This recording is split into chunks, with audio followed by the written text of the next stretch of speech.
Dankie koning Jesus. Jesus, dankie dat U so in die Here is van hierdie dag. Dankie vir die bederf, Here. Hoe lekker dat ons vandag so extra spesiale tyd saam kan hê met my. Dit voel soms soos van tyd.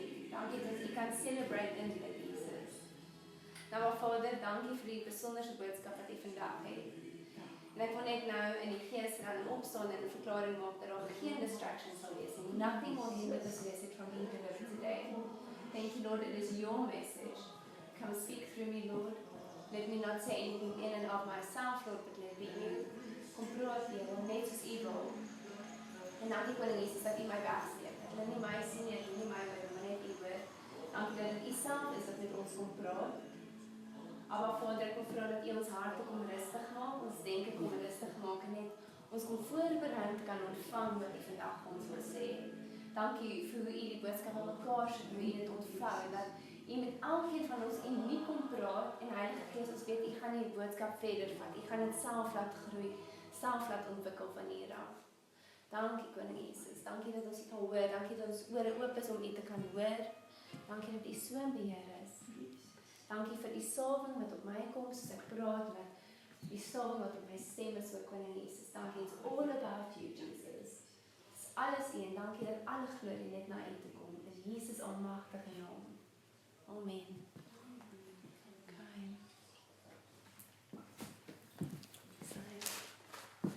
So vandag, ek is so opgewonde om hierdie boodskap met julle te deel.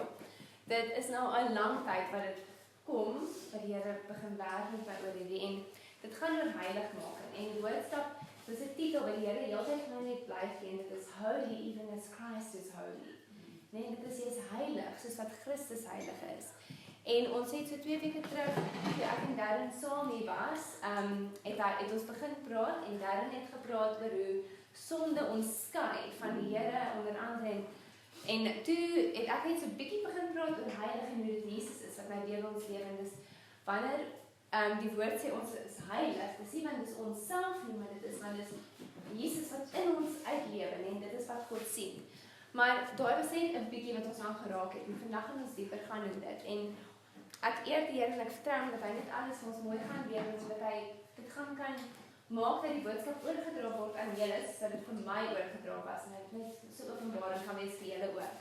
So ek bid, want ek kan vir julle oordra en deel wat die Here met my gedeel het, maar ultimately moet die Heilige Gees wees wat vir julle die openbaring gee. So ek glo absoluut dat soos ek praat, dat die Heilige Gees in elkeen gaan kom werk en die openbaring sommer nou al vir julle begin gee vir dit.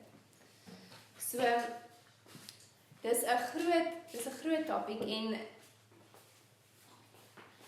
ek weet nie van julle nie, maar vir my, as ek hoor, ek is heilig, dan voel dit maar soms moeilik om dit te kan begryp. Ons verskillende dele van God wat ons soms mee sukkel, almal sukkel met verskillende dele. Party mag dalk sukkel met God te praat, of sukkel om God te hoor, of sukkel om te aanvaar dat jy heilig is, of dat jy vergewe is. Want dit hang af van waar ons is in ons journey, wat ons in ons verlede gebeur het met ons, en al die dinge wat ons seer gemaak het, of wat ons teëgekom het al in die lewe tot dusver, beïnvloed ons hart, en dit beïnvloed hoe ons dan reageer en ons God sien. Maar prys die Here dat ons die Heilige Gees het, wat ons kom leer. En die woord sê die Heilige Gees is ons groot teacher. He's our teacher, and he teaches us no truth. So die Heilige Gees leer ons, en hy kom openbaar vir ons waar ons verkeerde denke het, waar ons verkeerde idees het van wie God is. En hy kom wys ons wie God regtig is. En daar is, en ons gaan onder andere dit behandel vandag, God willing, maar Johannes hoofstuk 17, is 'n gebed wat Jesus self gebid het. En dis 'n pragtige, daai hele hoofstuk, jy kan 'n nota maak daarvan. Dis regtig 'n hoofstuk wat jy kan tyd inspandeer. Dit is waar Jesus bid, hy bid tot Abba Vader, en dis net voor hy na die tyd van Gethsemane gegaan het, soos net voor Jesus al hierdie marteling moes deurgaan voor hy gekruisig geword het. En hy bid, en hy praat met Abba oor verskillende fasette, veral oor die disippels, daai 12 wat hy toe gehad het, wat toe nou nie die 11 was, moet hy verbid, maar hy bid toe ook vir ons, hy bid vir die toekomstige disippels ook. En ons gaan nou tyd daarin spandeer, maar dis besonder, want ons het, en in daai sê hy sê vir Abba, ek het U aan hulle kom openbaar. En dis wat Jesus kom doen het, want Jesus is God self. Die volheid van God lewe in Jesus. Ons weet van Kolossense, hoofstuk 1 en 2 sê altyd vir ons, the fullness of the Godhead dwells in him bodily. Nee, die volheid van die Godheid, nee, van die drie-enige God, die volheid van God lewe in Jesus Christus. En nou, met Jesus wat hy aan die kruis gesterf het, ja, ons gaan eers gaan, maar wat Jesus het moontlik gemaak dat daai volheid van die Godheid nou in ons kom woon.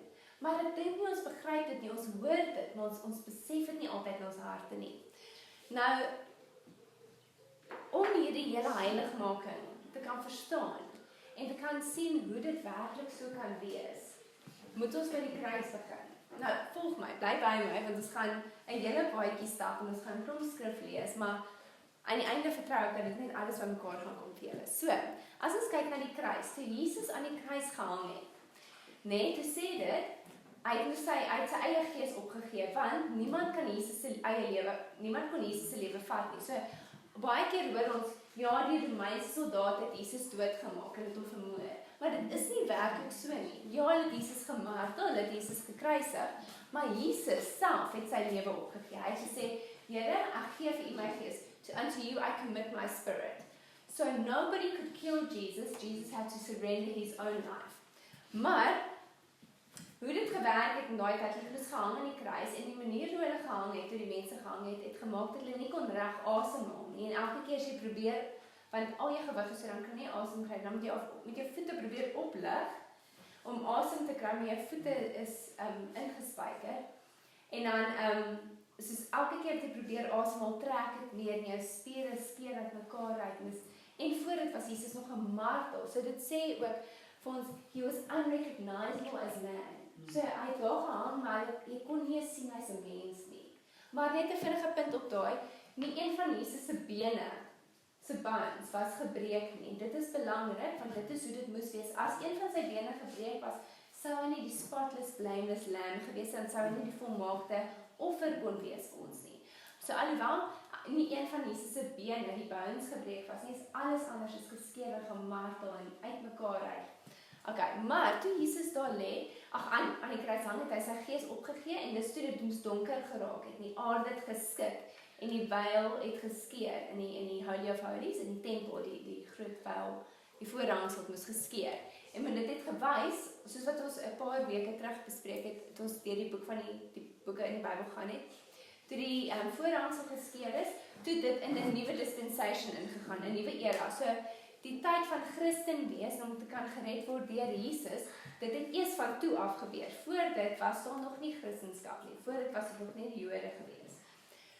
Okay, maar toe die Romeinse soldate daar omgegaan en hulle by die 3 kruising, soos 3 mense wat gelyk gekruisig was, Jesus en die 2 die skelm se woord nou die skelm.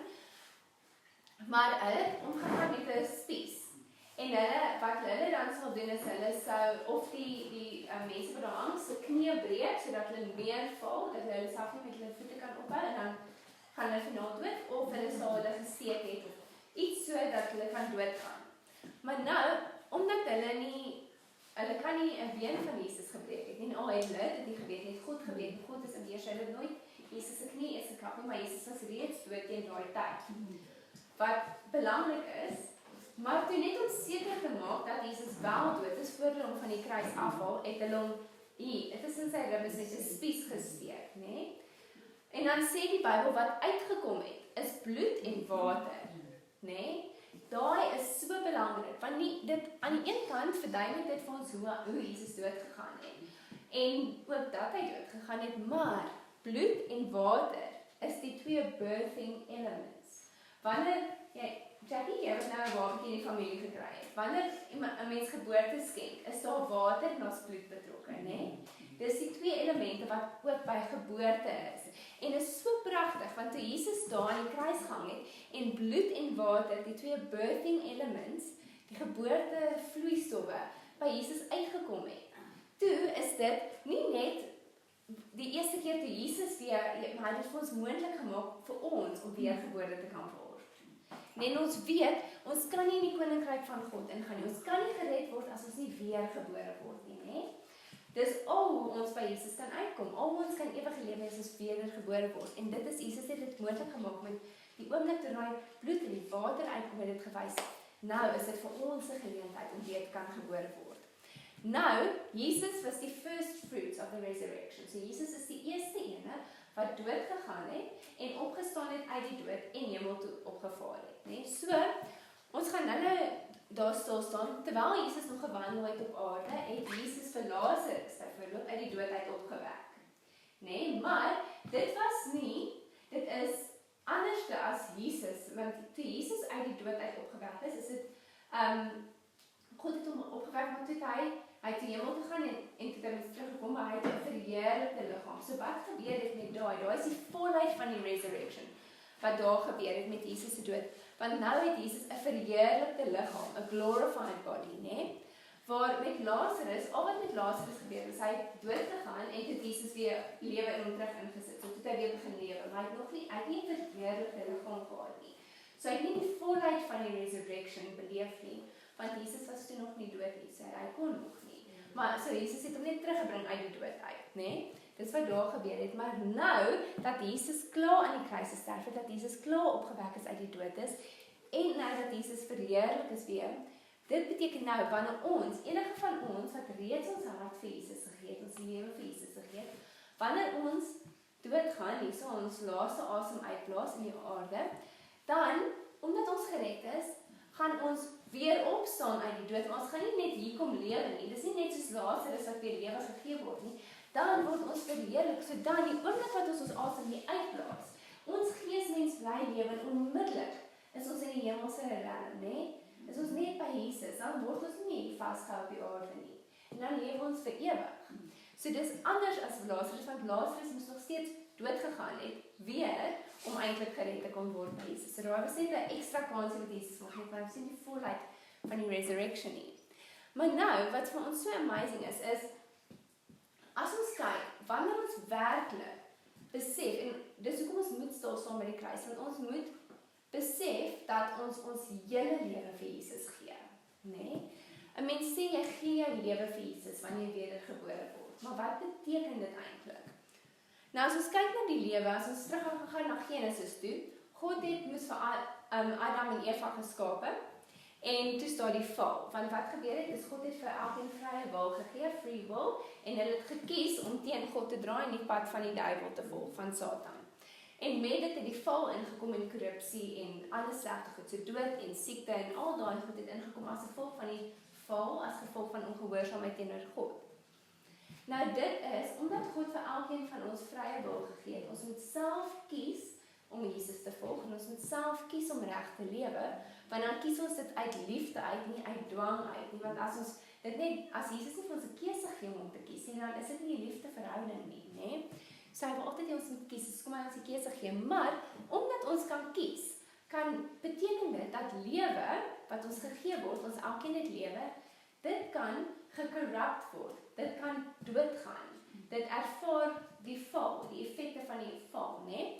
Omdat ons vry word, so, oor ons lewe, net omdat ons in hierdie vervalle toestand lewe, in hierdie vervalle wêreld, elkeen van ons het al foute gemaak, ons het keuses gemaak, wat nie reg was volgens God se wil nie, en dan het dit ons lewe beïnvloed, en dit het gemaak dat siekte op ons kom, dit het gemaak dat verwoesting in ons lewens kom, dat ons sukkel, allerhande verkeerde goed het gebeur in ons lewens. Dis hoekom, wanneer jy die openbaring, werklik die openbaring kry van wat Jesus aan die kruis gedoen het, dan gee jy jou hart en jou hele lewe vir Jesus. Want jy sê, Jesus, U het die lewe vir my gegee, maar iets my vrye wil gegee, en ek het verkeerde keuses gemaak, en eintlik het ek 'n gemors gemaak van hierdie lewe, dit is nie meer skoon en rein nie. En die oomblik wat iets nie perfek rein is nie, kan dit nie voor God se aangesig meer kom nie, want in die tempel weet ons, die leviete, hulle moes heeltyd die goed skoonmaak en purify en was, want dit moet rein en heilig wees, om voor God se aangesig gesien te word. Maar ons kan nie, want selfs net die ou kleinste foutjie maak ons net nie rein genoeg vir God nie. So, dis hoekom, al wat vir ons is die hel, omdat ons net nie kan rein wees, ons as mens nie, maar dis waarin ons begryp dat Jesus vir ons kom sterf het, nie? Maar wat eintlik gebeur, is ons sê dan, okay Jesus, hier is hierdie lewe van my. Dis alles wat ek het, dis my lewe. Ek gee dit vir U, en rein dit vir U lewe. So, dit is waar die verskil inkom, want met tye sien 'n mens dat mense hulle hart vir Jesus gee, hulle sê hulle is gered, hulle doen alles reg, hulle is dan gered, maar hulle laat nog nie toe dat hulle hele lewe getransformeer word nie. Nou, dit is 'n journey en hoe langer ons hierdie lewe saam met Jesus lewe, hoe meer groei ons en die Heilige Gees help ons, né? Maar ons is op die punt dat ons nou moet tot die besef kom dat dis nie meer ons lewe nie. So ek wil gou by 'n skrif stil staan. Kom ons gaan na Galasiërs 2 vers 20 toe. Galasiërs 2 vers 20, dit sê, ek is met Christus gekruisig en ek leef nie meer nie, maar Christus leef in my. En wat ek nou in die vlees lewe, lewe ek deur die geloof in die Seun van God wat my lief gehad het en homself vir my oorgegee het. Okay, so ons gaan net vers 20 vanaf. Maar wat dit sê, soos ons kyk net gaan weer, dit sê, ek is met Christus gekruisig. Wanneer ons werklik begryp wat aan die kruis gebeur het, wanneer ons hart, ons lewe vir Jesus gee, is dit meer as net om te sê, ek glo wat U vir my gedoen het aan die kruis. Wat eintlik die realiteit is daarvan is, ons is gekruisig met Jesus. Dit is presies dieselfde. So die oomblik wat ons lewe vir Jesus gee, beteken dit, ons gaan dood in daai oomblik. En ons voel dit nie noodwendig in ons fisiese liggame nie, en dis waar dit soms te mekaar raak. Want dan dink ons, okay, ek my hart vir Jesus gegee, en dan sien jy die mense draai om en loop net weer in dieselfde rigting as wat hulle gelewe het. Maar werklike bekering, dit sê dis 'n 180 draai. So as ek so geloop het, dan gee ek my hart vir Jesus aan 180. Ek draai my rug op wat ek gedoen het, ek loop by hele ander kant toe, né? Dit moet 'n hele omkeer in jou lewe wees, want hoekom? Dit sê, is nie meer ek wat lewe nie. Ek is met Christus gekruisig. So jou lewe, nou, soos wat elkeen van ons hier sit, ons eie lewe bestaan nie meer nie. Ons is elkeen gekruisig met Christus. Ons het dood gegaan. En ons lewe, dit sê, ek leef nie meer nie, maar Christus leef in my. Ons weet, Jesus leef in ons, maar meer, ons kyk net gou, daar's 'n paar skrifte wat ons wil kyk. Kom ons gaan na Kolossense 3 toe. Gaan ek julle in die ander vertaling ook lees.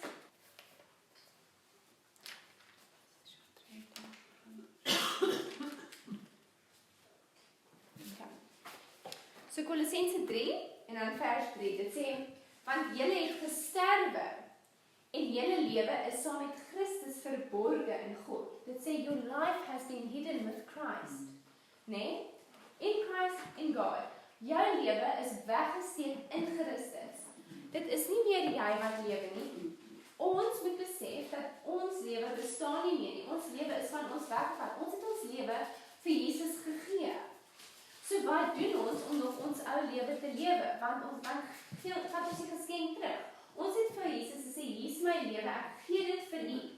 So dan moet dit by Jesus bly en ons kan nie meer daai lewe lewe nie. Ons moet dit besef.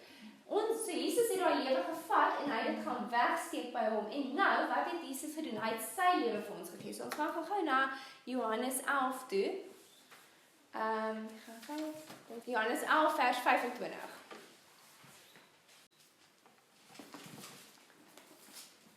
Kyk, so, luister hier, dit sê, so hierdie is nou waar Jesus by Lazarus is. So Lazarus is mos 'n goeie vriend gewees van Jesus, dis Martha en Maria se boetie. En die Martha het met jou gewerk, en Maria het by Jesus voete gesit, en sy het ook die dierparfuum met Jesus voete uitgesorg en so. Okay, dis hulle boetie, 'n goeie vriend van Jesus, en hierdie Lazarus het siek geword, en toe sy dood, en hulle het hom klaar begrawe. Nou kom Jesus daar aan, nee, en Jesus sê vir hom, so hy sê vir Martha, ek is die opstanding en die lewe. I am the resurrection and the life. Nou, hierdie sê Jesus, nog voordat hy opgestaan het uit die dood, nog voordat Jesus eers gekruisig is, sê Jesus hierdie woorde. En hy sê nie, I am resurrected nie. Hy sê nie, hy het weer opgestaan nie, of hy gaan nie. Hy sê, I am the resurrection. Julle, daai woord maak so groot verskil. Hy is die opstanding.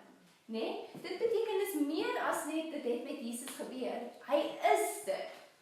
As daar nie Jesus is nie, is daar nie opstanding nie, want die opstanding, the resurrection is Jesus. Jesus is the resurrection. Nou, wat is resurrection? As ons net gaga kan kyk daarna, die lewe, soos wat ons gesê het, the life can be corrupted by choice, nee? It leads to death. Daar is, die lewe is wonderlik, die Here het dit vir ons gegee, maar in hierdie wêreld van ons lewe, bly dit nie heilig nie. Maar, resurrection is groter selfs as lewe. Resurrection conquer, dit gee oorwinning.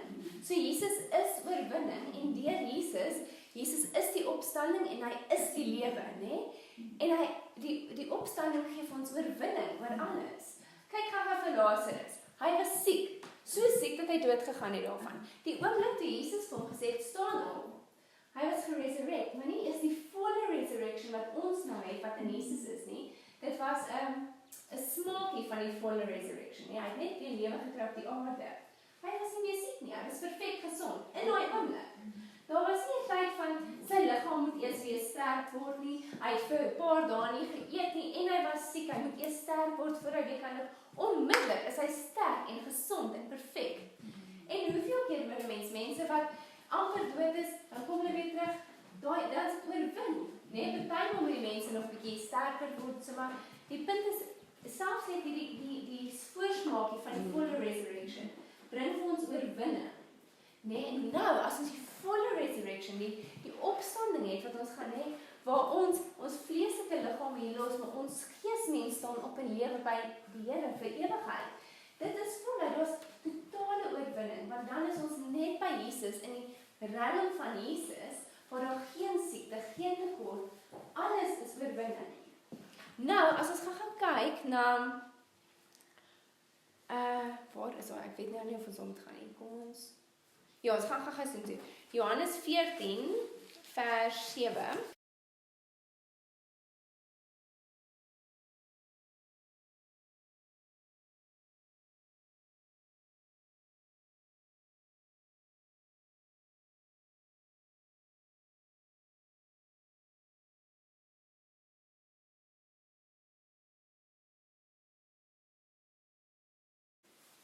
Okay, skus, ek is nie seker, ek sal nou kyk of ek kom in my ander notas sien. Maar die skrif wat sê, wat Jesus sê, I am the way, the truth and the life. Nee, ons gaan nou weer by hom staan, maar Jesus sê vir ons in hierdie skrif, wat ons nou net gelees het van, waar hy met Martha praat, sê Jesus moes vir ek is die opstanding en ek is die lewe. En dan weet ons, Jesus is the way, the truth and the life. Nee? Die lewe, daar is bevestiging dat Jesus die lewe is. Nee? So, wanneer ons werklik ons lewe vir Jesus gee, besef ons nou, ons is dood, want die soveel skrif wat nou vir ons gesê, dis nie meer ons wat lewe nie. Ons gee fisies ons lewe oor vir Jesus. Dis wat dit beteken as ons gee ons lewe vir Jesus. Is nie net 'n mooi sê ding, of net, ek glo heeltemal in U. Dit beteken, alles van my hele lewe gee ek vir U. Nou, is daar nie 'n lewe nie, so wat gebeur? Jesus gee vir ons lewe, dis sy lewe wat ons ontvang, né? In daai oomblik, ons is gekruisig met Jesus, Jesus vat ons lewe weg, en hy sit sy lewe in ons, want Jesus kom woon binne in ons, maar nou moet Jesus wil deur ons uitlewe, dis fisies Jesus se lewe wat ons nou het om uit te lewe. Jesus self se lewe, dit is besonder. Maar wat gebeur is, ons begryp daai nog nie ten volle nie, dan hou ons nog vas aan ons lewe. So wat ons doen, ons gee dit vir Jesus, dan vat ons dit weer terug, of ons vat deeltjies terug van dit. En dan, elke deeltjie wat ons nog bly lewe in ons ou lewe, maak dat Jesus nie voluit kan lewe deur ons nie. So wat doen ons? Ons verhinder dat God ten volle kan lewe. En dis hoekom ons nog nie die volheid van hom ervaar nie. Ek net gou vir julle Kolossense 3 vers wat was dit nou wat ons gelees het? Ek gaan weer opkom. Net gou in die Passion Translation lees, ja, Kolossense 3 vers 3. So, hy sê, your crucifixion with Christ. Toe ons doodgegaan het saam met Jesus, né? Toe ons lewe werklik vir Jesus gee, ons besef dit. Your crucifixion with Christ has severed the tie to this life. Menende, die band tussen jou en jou lewe is geknip, né? Heeltemal geknip en vernietig. And now, your true life is hidden away in God, in Christ. And as Christ himself is seen for who he really is, who you really are will be revealed for you. For you are now one with him in his glory. So, toe Jesus, ons lewe vir Jesus gegee, en Jesus geef ons toe sy lewe, want hy is die opstanding en die lewe. Nou is dit Jesus se lewe wat in ons is, wat wil uitlewe, en dit kan soveel uitlewe soos wat ons toelaat, soos wat ons surrender, maar met dit word ons totaal een met Jesus. En ons hoor dit, ons weet, God lewe binne my, Jesus lewe binne my, ek is een met Jesus. Maar hoeveel keer, wanneer moeilike omstandighede kom, wanneer dit voel, of wanneer gedagtes kom van God is ver, glo ons werklik dat ons een is met God, besef ons dit, want dan sal ons anders optree. En dis kom ek sê, daar moet vir julle rema, revelation word, nie die Heilige Gees kan dit doen, maar ek bid so dat hy vir julle kan oopmaak, want dit verander alles, want die oomblik wat ons besef, maar dis nie meer my lewe nie. Dan besef jy, maar ek het nie meer my eie wil nie, want ek bestaan nie eers nie. Daar gaan nie oor wat wil ek doen nie. Dit gaan vir net oor Jesus. Jesus, wat wil u doen? What is it? 14:6, thank you. Thank you, Kylie. Dankie. Daai een wat ons gesoek het. Johannes 14 vers 6. Ek is die weg en die waarheid en die lewe. Dankie, Kylie. 14 vers 6 was dit. Want ons gaan nou weer terugkom na hom, so dis awesome dat ons hom nou het. Dis waar die mind, die gedagte van Christus ook inkom, want Filippense 2 sê vir ons het nou die gedagtes van Jesus, die gedagtes van Christus, the mind of Christ.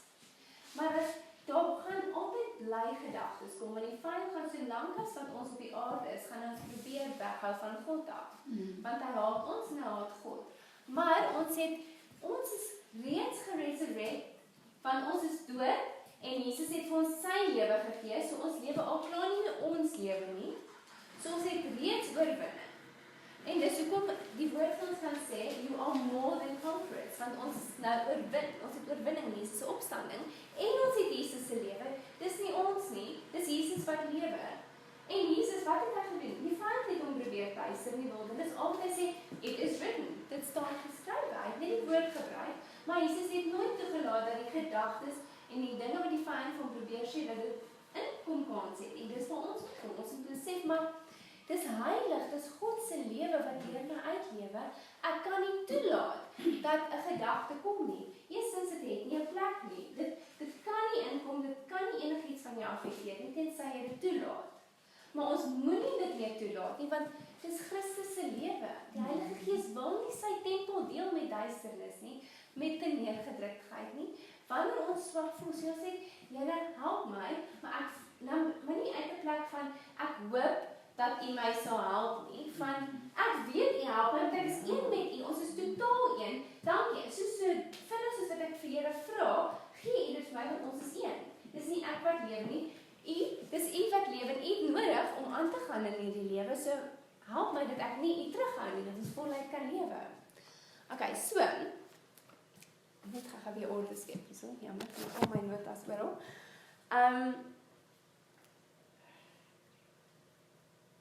Ons gaan nou daai ene doen. So dit is die verskil wat ons sien, want baie keer jy kry, daar's 'n mooi skrif, maak net 'n nota van hom, Handelinge 17 vers 28 of Acts 17 verse 28. Dit sê in him I live and move and have my being. Dit is nou jou realiteit.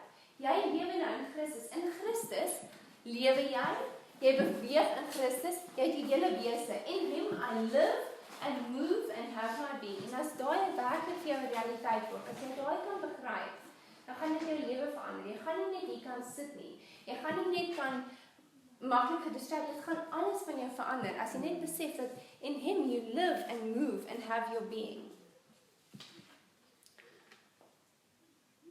So dis hoekom Jesus vir ons sê in Romeine 12 vers 2 dat ons nie gelykvormig moet word aan hierdie wêreld nie.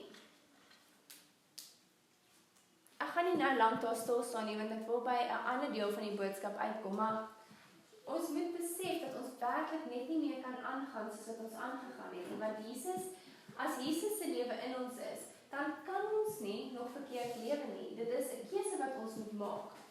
Okay, maar, kom ons gaan net aan. Gaan na 1 Petrus toe vir my, en agter die Bybel.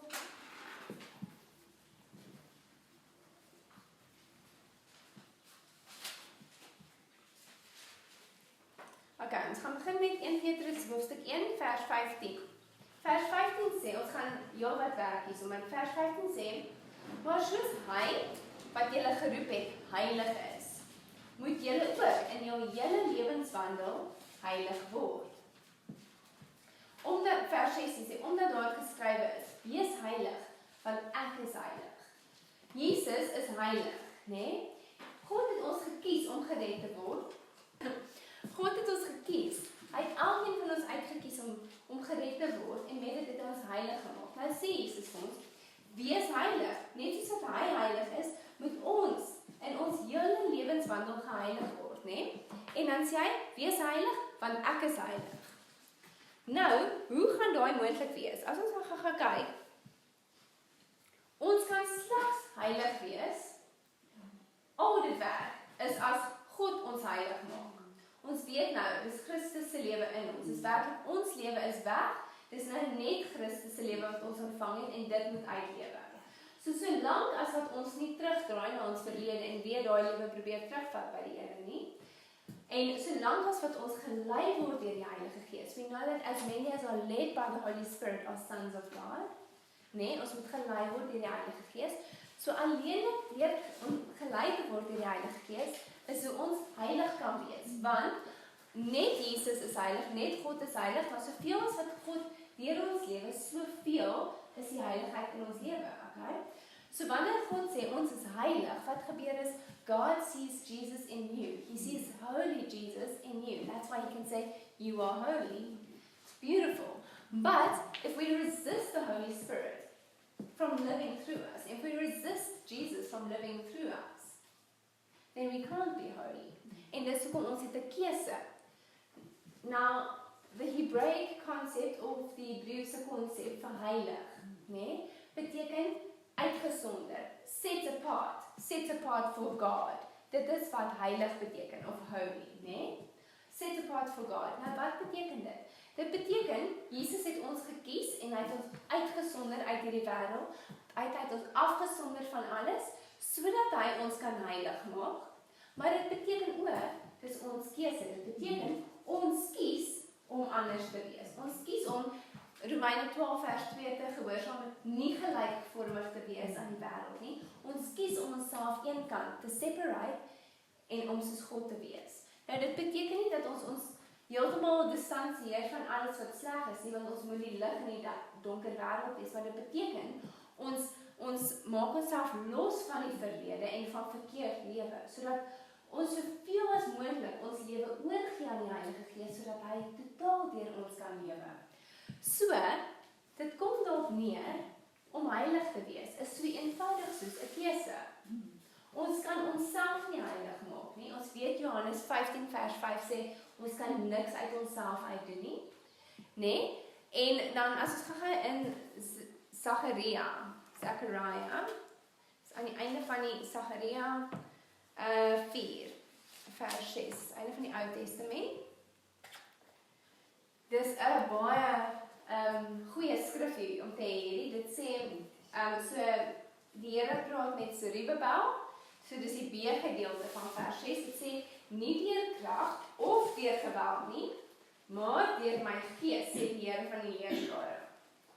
Not by might, nor by power, but by my spirit, says the Lord. Nee? Dit beteken met die Heilige Gees alleen, only by the power of the Holy Spirit. So dit is hoe ons heilig kan wees. Ons kies eerstens om gehoorsaam te wees en ons lewe totaal oor te gee. Te besef, dis nie meer ons, so ons gee ons hele liggaam oor sodat Christus volkome deur ons kan lewe. En dan sê ons, okay, Heilige Gees doen u dit, né? Maar dan wat gebeur? Julle, dit is so mooi. Dit is so mooi. En vir dit moet ons nou eers na Johannes 17 toe gaan. John 17. As almal so toe kan gaan, want dit is so mooi. Ek wil julle moet dit saam my volg. John 17. So dis wat ons nou oor te gaan praat het, dis die hoofstuk waar Jesus self bid. Daai hele hoofstuk 17 is hoe Jesus bid. Waar gaan ons begin? Okay. Jo, dit is mooi. Ons gaan by vers 9 begin.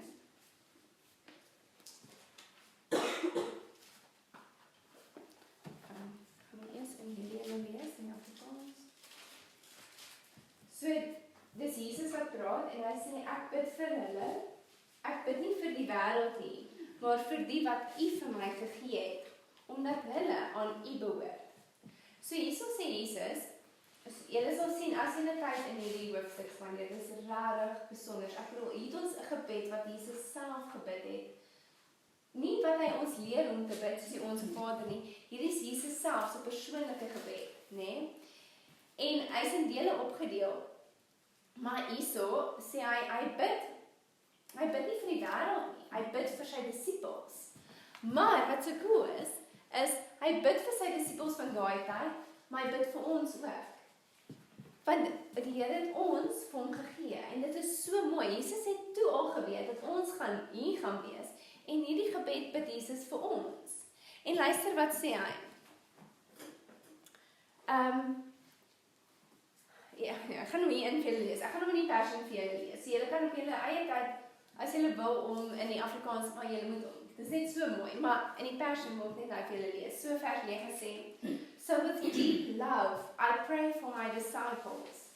I'm not asking on behalf of the unbelieving world, no, but for those who belong to you, those whom you have given me. For all who belong to me now, belong to you. So dis ons. Ons behoort aan Jesus, en ons behoort aan Abba Vader, want hulle is een, né? All who belong to you, Abba, now belong to me as well. En luister die, and my glory, dis Jesus se glorie, Jesus se heerlikheid, is revealed, hoe? Through their surrendered lives. So, ons behoort aan Jesus, ons behoort aan Abba Vader, want hulle is totaal een, né?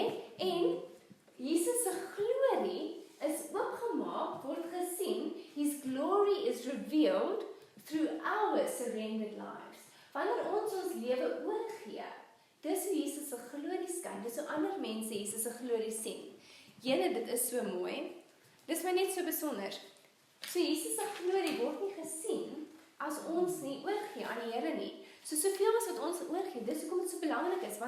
Hoekom hierdie openbaring net ek bid nie dat die Heilige Gees het vir julle gegee, want wanneer julle besef, dis nie julle wat lewe nie. Jesus smag daarna om deur julle te lewe, en ons het hom heeltyd nog geblok, want ons het nog nie hierdie besef ten volle nie. Maar as jy besef, Here, ek dra hierdie liggaam net sodat U kan lewe. Dis al, ek is U hande, ek is U voete, daar's niks van my nie. En hoe meer ek kan oorgee, hoe meer ek hierdie liggaam vir U kan gee, hoe meer kan U glorie in hierdie wêreld inkom. Okay, maar nou wil ek hê, ons gaan na vers 13 kyk. Nog steeds hoofstuk 17, ons gaan 'n rukkie bly. Vers 13 sê, maar nou kom ek na U toe, en ek spreek hierdie dinge in die wêreld, sodat hulle my blydskap volkome in hulle kan hê. So, basies, Jesus bid, en vra dat die blydskap wat in Jesus is, dat ons dit mag hê, ten volle. Maar nou luister hom hier in die Passion, hy verduidelik hom so mooi, né?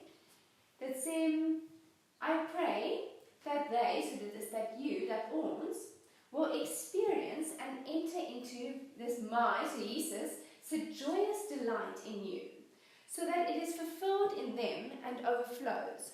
So Jesus vra vir Abba dat ons in sy heerlikheid, his joyous delight, nee, dit is soos, dis meer as net happiness, is meer as vreugde, dit is soos, dit borrel oor, is hierdie oorweldigende, hierdie joyous delight, en hy vra dat ons in die volheid daarvan kan lewe, dat ons dit ook kan ervaar.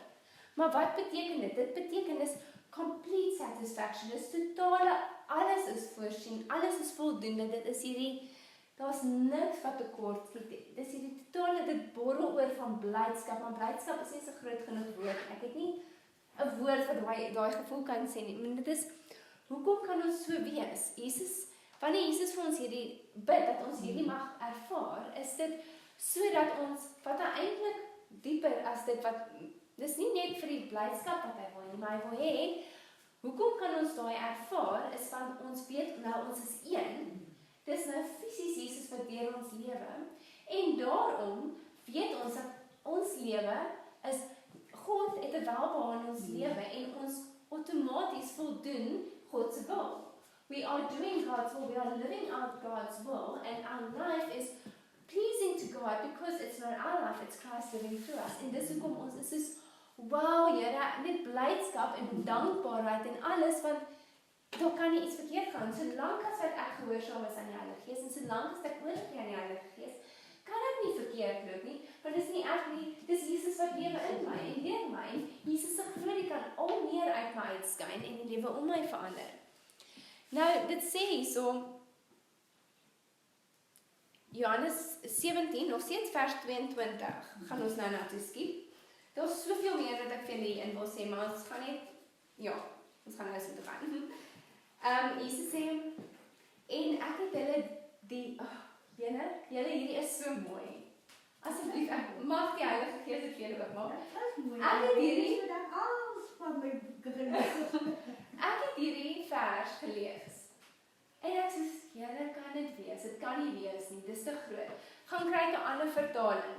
Lees ek, dit sê dieselfde. Gaan kry 'n ander, ek het seker 6 vertalings gaan lees en ek was soos, kan dit werklik wees? Maar hoorie, so moenie net hoor woorde nie. Laat die Heilige Gees hierdie vir julle oopmaak. Dit sê en ek, so dis Jesus, het hulle, dis ons, so Jesus het ons die heerlikheid gegee wat God vir hom gegee het. Dit sê ek het hulle die heerlikheid gegee wat U my gegee het. Verstaan julle the actual glory that God, that Abba Father gave Jesus. Jesus gave that glory to us. Dit is wat? Dis te groot, dis te besonder. In die Passion lees dit en ons kan my plek verloor. Ek gaan vers 22 vind. Dit sê for the very glory that you have given me, I have given them. Wow, so that they will be joined together as one and experience the same unity that we enjoy.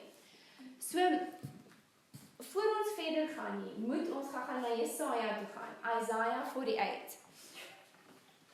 Ek weet ons spring rond, maar dit 42, skus, Jesaja 42. Maar ons gaan terugkom na Johannes toe, so ons gaan nou weer terugkom. Jesaja 42 of 42 verse 8.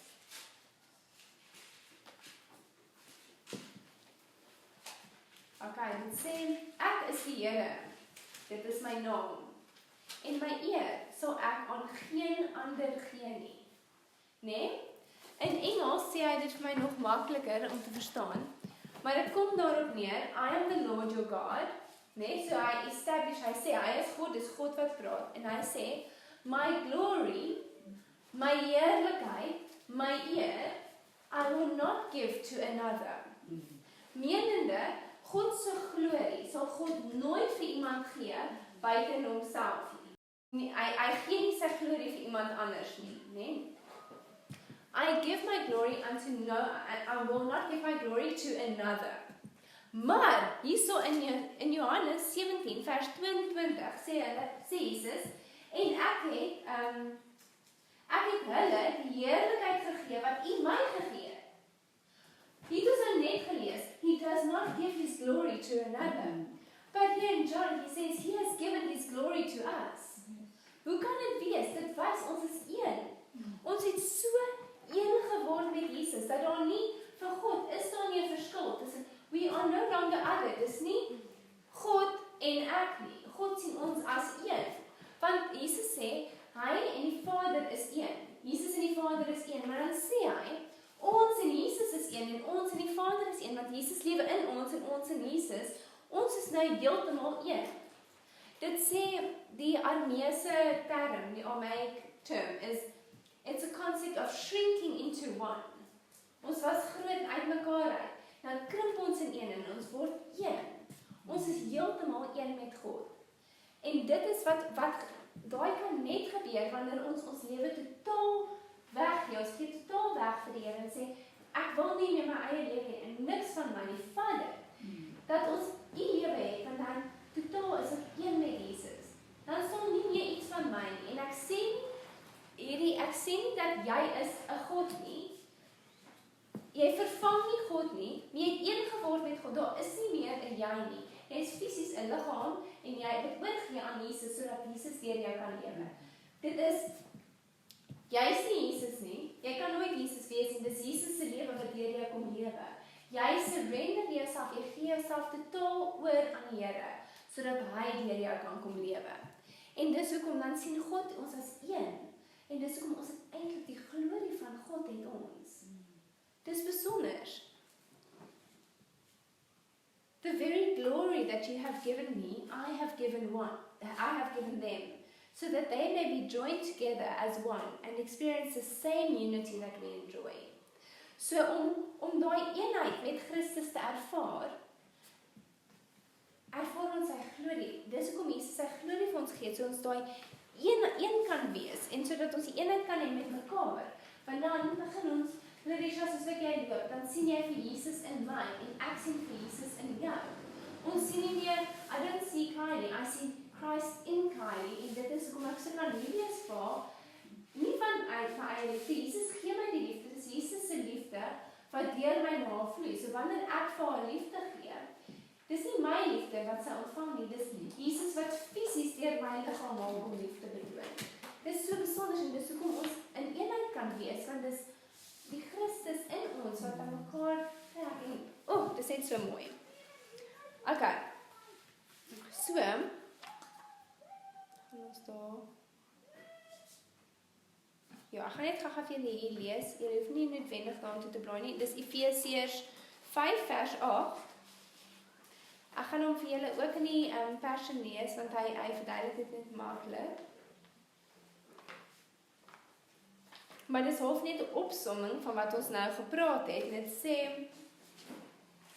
wat ons van die boodskap van die begin tot nou toe gehad het basies is hierdie 'n opsomming en dit sê once your life was full of sin's darkness, but now you have the very light of our Lord Jesus shining through you. Ons lewe was donker en geskei van Jesus, maar nou, die oomblik wat ons hierdie besef en werklik ons lewe vir Jesus oorgee, het ons die lig van Jesus. We have the very light of our Lord Jesus shining through us. Hoekom? Because we are in union with him. So wat moet ons nou doen met hierdie? Nou dat ons in een is met Jesus, dat ons hierdie absolute eenheid het met Jesus deur ons lewe, dit sê, your mission is to live as children, flooded with his revelation life. Take full advantage of every day as you spend your life for his purposes. Elke dag opstaan. Here, dankie dat hierdie dag ewigheidswaarde het. Dat dit tel in die boeke van die lewe, né? Want Jesus skryf alles neer. Laat ons nie in die hemel kom en hoor daai dag en daai dag en daai dag het jy gemors, ek kon nie deur jou lewe nie. Ons mense wat beaanraak deur jou. Nee, laat elke dag ewigheidswaarde hê. Laat my hele lewe. So ons sê, Here, take full advantage of every day and spend your life for his purposes. Nee, en dan laat ons toe dat die Heilige Gees in ons werk, en ons laat toe dat hy ons leer, dat hy met ons praat deur die woord, dat hy vir ons meer openbarings gee, want elke openbaring van die Heilige Gees ons gee, transformeer ons, en maak ons meer heilig, want hoe meer ons leer van Jesus, hoe meer van ons lewe gee ons oor vir Jesus, en dan wys die Heilige Gees dalk vir ons, daai area van jou lewe, jy het gedink jy het alles oorgegee, maar hierdie area en nog nie, sê okay, Here, vat dit, maak my vry. En dan die oomblik soos die Here ons vry maak en al meer van ons lewe kom oorneem, is dit asof die las van ons skouers afkom. Dis die amazingste ding, wanneer Jesus mens kom vry maak en wanneer hy nog 'n deel van ons lewe kom besit, né? Wanneer ons nog 'n stukkie oorgee aan hom, dan skielik voel jy so lig.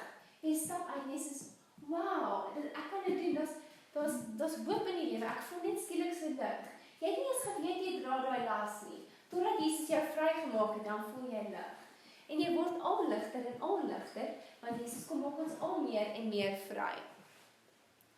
Prys die Here, dankie Koning Jesus. So, net om af te sluit. Om te begin afsluit. Gaan ons gou weer terug na 1 Petrus toe. So ons het nou gelees vers 15 en vers 16, waar dit sê dat so vers 15 het so sê, maar soos hy wat julle geroep het heilig is, moet julle ook en jou hele lewenswandel heilig word. Omdat daar geskrywe is, wees heilig, want ek is heilig, né? Maar, nou kyk ons gou na vers 13, dit sê, daarom, om God die lendene van julle verstand, gird up the loins of your understanding. Nou, ek het die verkeerde romp aan anders kon gedemonstreer, maar wanneer mens gird up your loins, hulle het letterlik hierdie agterste deel van die romp gevat, en dan ons opgedruk tot bo, en die rompies was nie so styf nie, of hulle rompie klede, dan het hulle hier ingedruk, omdat hulle baie keer 'n belt gehad, of hulle druk om in die band in, of hulle knoop om. Want dan maak dit amper soos 'n broekdoek tipe ding, want dan het jy nou nie hierdie los lappe om jou. Dan kan hulle hardloop en kan vinnig beweeg, né? Dis gird up your loins. Nou hierdie sê, om God die lendene van jou verstand, of gird up the loins of your understanding, wees nigter, en hoop volkome op die genade, wat julle deel word, by die openbaring van Jesus Christus.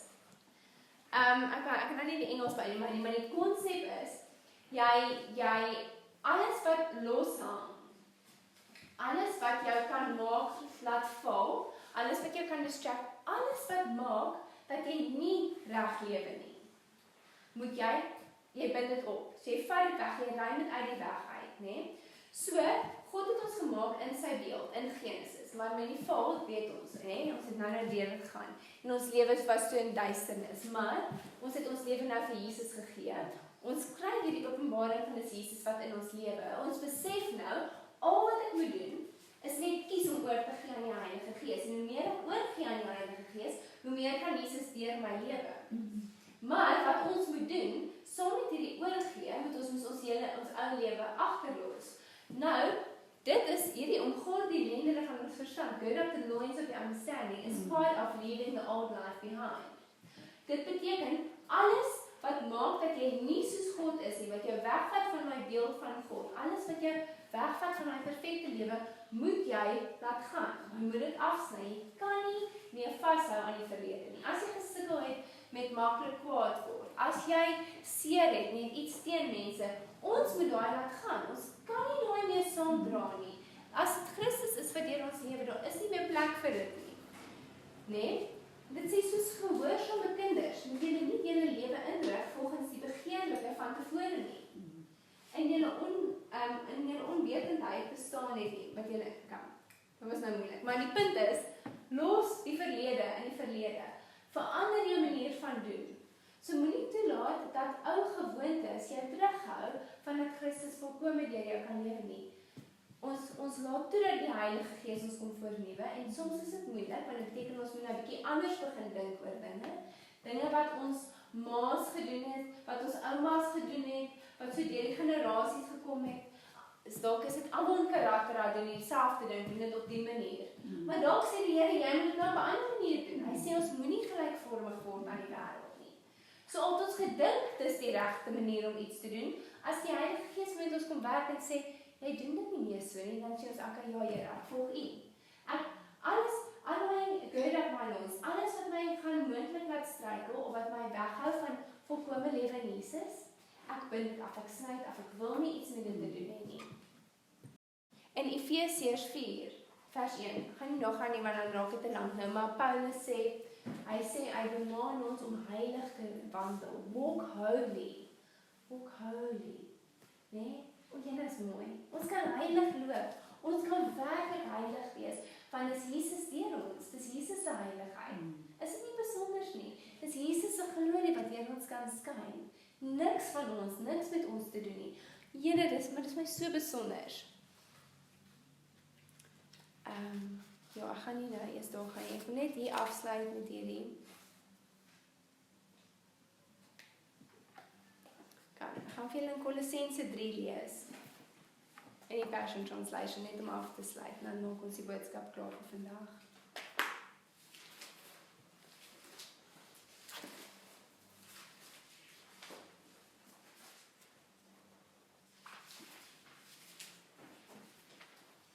So dit gaan wees Kolossense 3 vers 12 en dan Kolossense 3 vers 17.